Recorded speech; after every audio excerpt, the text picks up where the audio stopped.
Hi friends, welcome to Fousi's kitchen.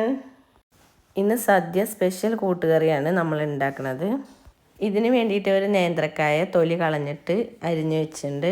നമ്മൾ കറിക്കൊക്കെ അരിയണ ആ വലുപ്പത്തിലാണ് അരിഞ്ഞത്.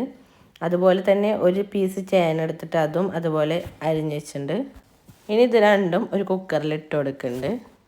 ഇതിലേക്ക് 1 ടീസ്പൂൺ ഉപ്പും 1/2 ടീസ്പൂൺ മുളക് പൊടി, 1/4 ടീസ്പൂൺ മഞ്ഞൾപ്പൊടി എന്നിവ ചേർത്ത് കൊടുക്കുന്നുണ്ട്.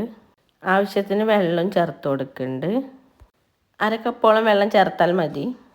കുക്കർ അടച്ച് വെച്ചിട്ട് ഇനി ഫ്ലെയിം ഓൺ ചെയ്യുന്നുണ്ട്. ഏകദേശം 2 വിസിൽ വരുന്നവരെ നമുക്ക് വെയിറ്റ് ചെയ്യാം. വെന്ത് കിട്ടാൻ ബുദ്ധിമുട്ടുള്ള ചേനേച്ച കുറച്ചധികം നേരം വേവിച്ചെടുക്കണം. 2 വിസിലടിച്ചപ്പോൾ ഫ്ലെയിം ഓഫ് ചെയ്തിട്ടുണ്ട്. ഇനി മിക്സിയുടെ ചെറിയ ജാർ എടുത്തിട്ട് 4 ടേബിൾ സ്പൂൺ നാളികേരം അതിലേക്ക് ഇട്ട് കൊടുക്കുന്നുണ്ട്. 1/4 ടീസ്പൂണ് ചെറിയ ജീരകം ഇട്ട് കൊടുക്കുന്നുണ്ട്.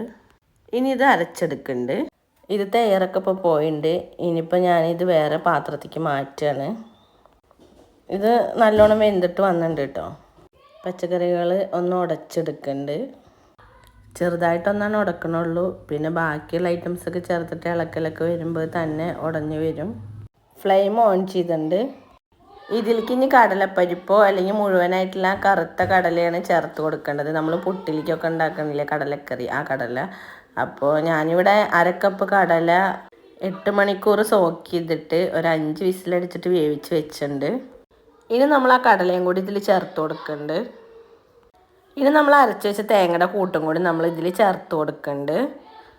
ഇനി നന്നായിട്ട് ഇളക്കി യോജിപ്പിച്ചിട്ട് ഒരു 5 മിനിറ്റോളം ഇത് നന്നായിട്ട് കിടന്ന് കുക്കാവട്ടെ. ഇതിപ്പോൾ ലൂസ് പോലെ ഇരുന്നാലും നമ്മൾ തേങ്ങ ഒക്കെ വറുത്ത് ചേർക്കുമ്പോൾ ഇത് കറക്റ്റ് പരുവത്തിൽ തന്നെ വരും.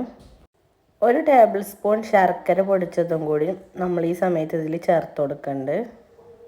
ശർക്കര ഓരോരുത്തർക്ക് കൂട്ടുകറിയിൽ മധുരം എത്രത്തോണ്ട് വേണമെച്ചാൽ അതിനനുസരിച്ചിട്ട് കൂട്ടും കുറക്കും ചെയ്യാവുന്നതാണ്. ഇതിപ്പോൾ കുക്കായി വന്നിട്ടുണ്ട്. ഇത് അപ്പുറത്തെ അടുപ്പിലേക്ക് മാറ്റുന്നുണ്ട്. ഇനിയിപ്പോൾ നാളികേരം വറുത്തിടാൻ വേണ്ടിയിട്ട് ഒരു പാന് വെക്കുന്നുണ്ട്. പാന് ചൂടായിട്ട് വരുമ്പോൾ 2 ടേബിൾ സ്പൂണ് വെളിച്ചെണ്ണ ഒഴിച്ച് കൊടുക്കുന്നുണ്ട്. ഇങ്ങനത്തെ നാടൻ കറികളൊക്കെ ഉണ്ടാക്കുമ്പോൾ എപ്പോഴും വെളിച്ചെണ്ണയിൽ വേണം ചെയ്യാൻ. എണ്ണ ചൂടായി വരുമ്പോൾ 1 ടീസ്പൂണ് കടുക് ഇട്ട് കൊടുക്കുന്നുണ്ട്. കടുകൊക്കെ നന്നായി പൊട്ടി വന്നതിന് ശേഷം 1/4 ടീസ്പൂണ് ഉഴുന്ന് പരിപ്പ് ഇട്ട് കൊടുക്കുന്നുണ്ട്. ഉഴുന്ന് പരിപ്പ് കളർ മാറി വന്ന് തുടങ്ങുമ്പോൾ അതിലേക്ക് 2 മുളക് പൊട്ടിച്ചിട്ട് ഇട്ട് കൊടുക്കുന്നുണ്ട്. 1 പിടി കറിവേപ്പിലയും കൂടി ഇതിൽ ചേർത്ത് കൊടുക്കുന്നുണ്ട്.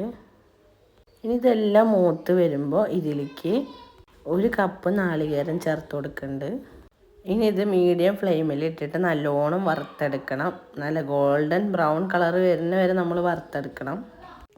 നാളികേരമാണ് ഇതിൻ്റെ മെയിൻ ഘടകം. അപ്പോൾ നാളികേരം കൂടുതലുണ്ടെങ്കിൽ അത്രയും ടേസ്റ്റ് കൂടും. ഇപ്പോൾ നാളികേരം കളറൊക്കെ മാറി വന്നിട്ടുണ്ട്. നല്ല ബ്രൗൺ കളർ തന്നെ വരണം. അതുവരെ ലോ ഫ്ലെയിമിൽ ഇട്ടിട്ട് നമ്മൾ ഇളക്കി കൊണ്ട് തന്നെ ഇരിക്കണം. ഇളക്കൽ നമ്മൾ നിർത്തി കഴിഞ്ഞാൽ പിന്നെ ചില ഭാഗങ്ങളിൽ കളറ് മാറിയിട്ടാവും. അപ്പോൾ അങ്ങനെ പറ്റില്ല, എല്ലാതും ഒരേപോലെ തന്നെ കിട്ടണം.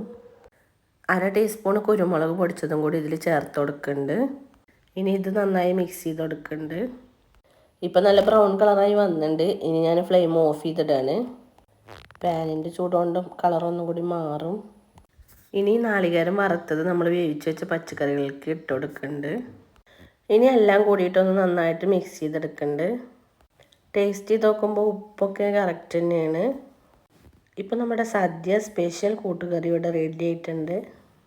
ഇത് ചൂടാറിയിട്ട് കുറച്ച് നേരം ഇരുന്ന് കഴിഞ്ഞാൽ ഒന്നുകൂടി ഡ്രൈ ആയിട്ട് വരും. അപ്പോൾ ഇതുപോലൊക്കെ കൂട്ടുകറി ഉണ്ടാക്കി വെച്ച ഫീഡ്ബാക്സൊക്കെ ഒന്ന് അറിയിക്കണേ. വീഡിയോ സബ്സ്ക്രൈബ് ചെയ്യാതെ കാണുന്ന കൂട്ടുകാരുണ്ടെങ്കിൽ ഒന്ന് സബ്സ്ക്രൈബ് ചെയ്ത് കൂടെ കാണുന്ന ബെൽ ബട്ടണിൽ ഓളൊന്ന് പ്രസ് ചെയ്യണേ. കൂടെ തന്നെ ലൈക്കും ഷെയറും ചെയ്യണേ. Thank you.